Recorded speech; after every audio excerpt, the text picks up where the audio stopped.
Olá, meu nome é Luiz Felipe, eu estudo na Faculdade de Ciências Farmacêuticas da USP e faço parte do grupo de reparo de DNA do Instituto de Ciências Biomédicas, como aluno de iniciação científica. Estou aqui hoje para falar um pouco da técnica de citometria em fluxo.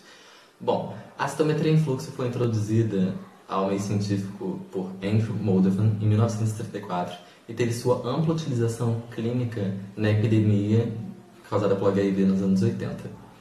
Bom, uma breve contextualização com relação à evolução biotecnológica, onde em 1979 era necessário uma sala inteira para comportar somente um citômetro e atualmente nós temos tipos de citômetros que cabem apenas uma área da nossa bancada do laboratório.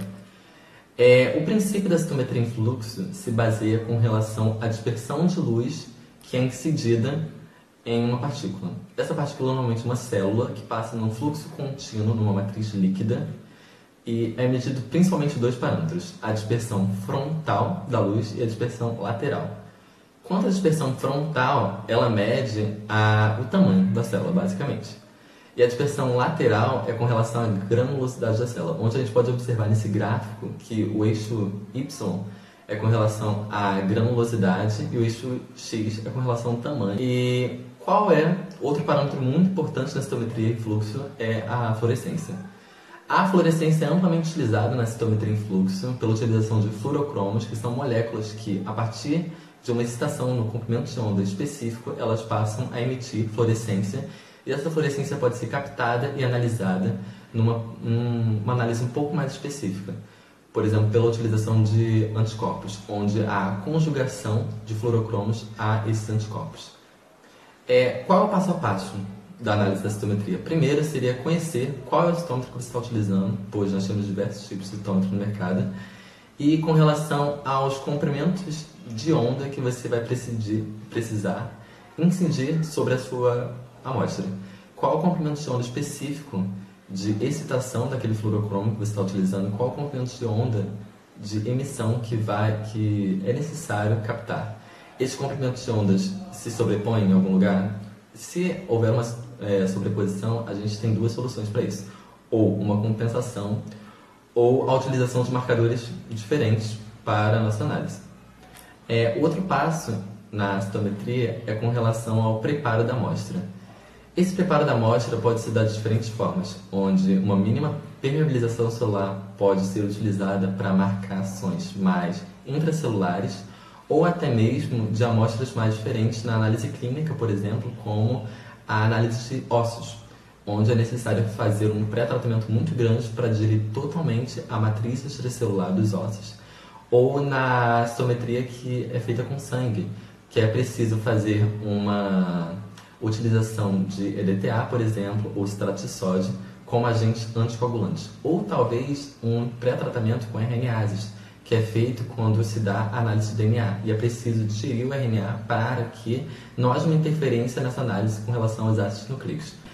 O próximo passo da citometria em fluxo seria com relação à marcação, e comumente é utilizado anticorpos para realizar a marcação, mas também pode ser utilizados intercalantes de ácidos nucleicos, que vão intercalar, geralmente no DNA, e fluorescer a partir de uma certa excitação específica. Mas é necessário alguns cuidados na utilização dessas coisas. Por exemplo, dos anticorpos, é necessário uma boa diluição dos anticorpos, uma concentração específica, para que possa se atingir uma zona de equivalência com relação aos alvos e a quantidade de anticorpos que você está querendo utilizar, onde não é possível utilizar muitos anticorpos, porque irá haver uma marcação específica, e uma baixa quantidade de anticorpos irá haver uma baixa marcação com relação ao seu alvo. E também o conhecimento quanto ao tipo do seu anticorpo. O fluoróforo que você vai estar observando está conjugado a qual anticorpo? O anticorpo secundário ou o anticorpo primário? É necessário a utilização do anticorpo secundário? Essas são as questões que precisam ser respondidas nesse passo da citometria em fluxo. O próximo passo agora seria fazer a análise em si e partir para a análise de dados no software que você está analisando. Bom, agora com relação a algumas aplicações da citometria em fluxo, que são amplamente utilizadas no meio científico e também pelo nosso grupo. Uma delas é com relação à análise de DNA pelo ciclo celular. Bom, geralmente na análise do ciclo celular é utilizado intercalante de DNA, como iodeto-propídeo, bromido-titídeo, DAP, entre outros, para visualizar o nível de compactação do DNA com relação à fase do ciclo celular que ela esteja. Porque quanto mais compactado, menos irá haver a intercalação de DNA, e numa fase mais diferente, ela está lá no ciclo de replicação do DNA. Bom, a gente pode observar nesse gráfico que dá para plotar direitinho com relação às fases do ciclo celular entre G1, S, G2 e fase M.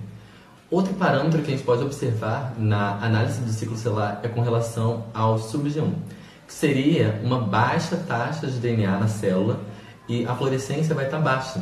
Esse nível de fluorescência baixa pode indicar algumas vezes um início de uma apoptose. Na via de apoptose em si, há uma etapa de degradação de DNA. Isso pode levar indícios que a célula pode estar morrendo. E quando atrelado a outras marcações, como a análise da caspase 7, pode se confirmar ainda mais esses indícios de apoptose. Bom, a outra aplicação do uso da citometria em fluxo é com relação à análise de danos de DNA, que é amplamente utilizada pelo nosso grupo, que repara o DNA, né?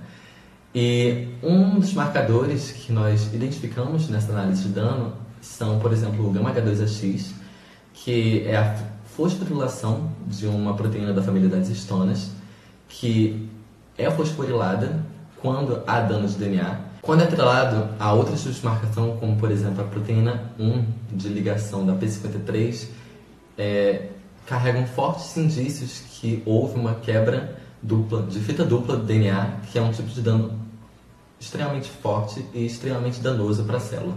Alguns outros marcadores, como a fósforo CHK2, que é uma ciclina, é uma das proteínas que visualiza se há um dano no ciclo replicativo do DNA em si, e quando ela for fosforilada, ela indica dano.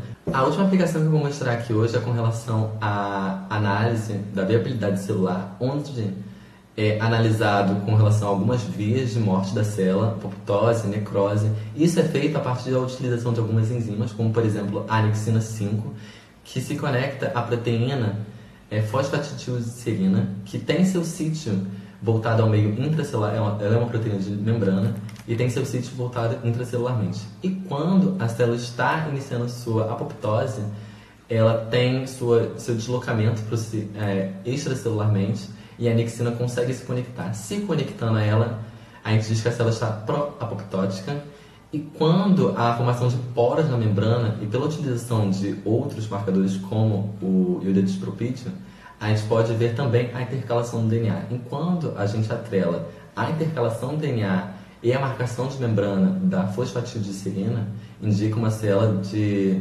apoptótica tardia, ou às vezes de necrose. Muito obrigado. E é isso.